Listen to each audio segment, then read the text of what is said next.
Sri Handayani mengembangkan garis kodrat talenta dan minat sang anak, sehingga anak lebih aktif mencari tahu daripada fasih menanti diberitahu. Pengertian kodrat alam selalu maju, menyesuaikan dengan kemajuan alam dan zaman, seiring dengan olah budaya manusia.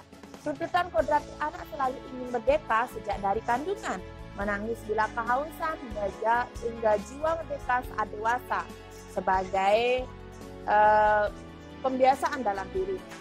Kodrat tanah air dengan aneka ras, suku, agama, dan bineka yang tunggal ika dengan lebih dari 17.000 pulau yang harus disyukuri guna membangun kodrat budaya multikultur.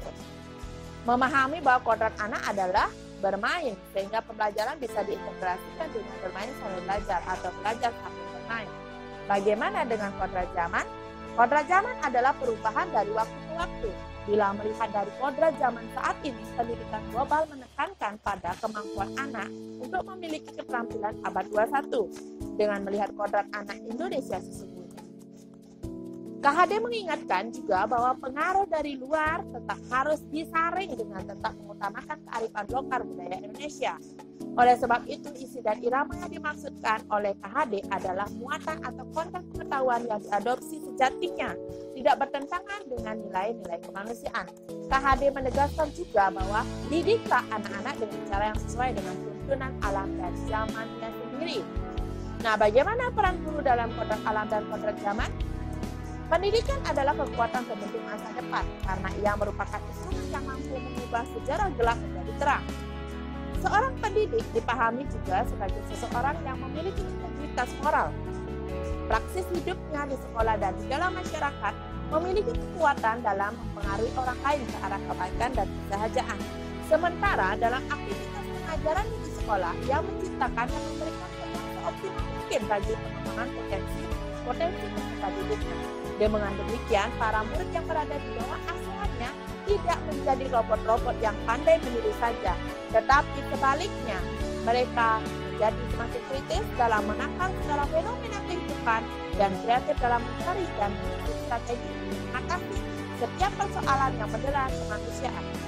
Guru hanya bisa membimbing, namun tidak bisa merubah kodrati anak. Setiap pribadi, peserta didik di satu sisi tunduk pada hukum alam, tapi di sisi lain dikaruniai akal budi yang potensial baginya untuk mengelola kehidupan.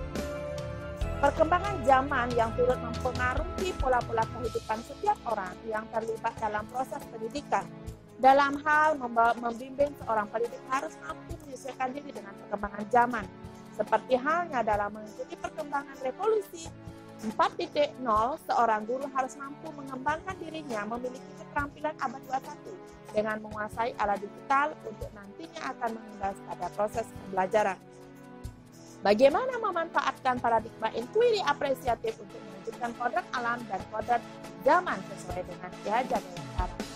Pendekatan IA dengan menggali hal-hal positif untuk menghasilkan perubahan sebagai aset dan impian suatu organisasi dengan melakukan inovasi kreatif dalam pelaksanaan pembelajaran, maka pembelajaran yang PAIKEM atau pembelajaran aktif, inovatif, kreatif, efektif, dan menyenangkan akan terbentuk, serta memberikan kebebasan belajar sesuai dengan kodrat anak dan kodrat zaman yang akan menghasilkan kualitas pembelajaran tinggi yang pada akhirnya hasil belajar siswa akan meningkat dan dapat memberikan pelajaran bermakna pada murid. Sebagai motivator dan fasilitator yang memberikan kebebasan kepada siswa sesuai minat dan bakat yang dimiliki serta menggali potensi, menciptakan suasana menyenangkan, menumbuh kembangkan kodrat anak yang bersifat positif agar sesuai dengan kodrat alam dan kodrat zaman agar menjadi karakter secara maksimal sesuai dengan karakter kebudayaannya sendiri. Guru membimbing anak untuk menggali hal-hal positif yang dimiliki, menerapkan trilogi pendidikan, pendekatan IA sebagai salah satu model manajemen perubahan dan mencoba menerapkannya melalui tahapan dalam IA yang disebut dengan BAGJA, yaitu buat pertanyaan, ambil pelajaran, gali mimpi, jabarkan rencana, dan atur eksekusi. Mengelola perubahan dan lingkungan positif tidaklah mudah, seperti seekor anak burung yang belajar akan ke bawah dahulu, kemudian meliuk ke atas. Harus diperlukan perubahan yang berdasar dan upaya kepentingan.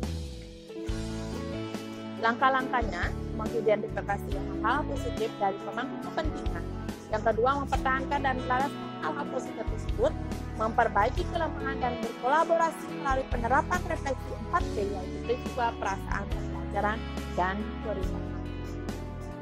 Dengan mengkolaborasi pendekatan IA, kodrat alam, dan kodrat zaman KHD melalui metode Bagja serta refleksi 4P, suatu organisasi dapat menggapai visi perubahan yang lebih baik.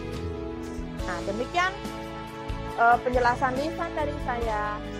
Mohon maaf jika ada salah kata yang saya ucapkan. Saya akhiri dengan salam keagamaan, yaitu Paramo Santi Om Santi Santi Om. Assalamualaikum warahmatullahi wabarakatuh. Salam kebajikan. Salam sejahtera.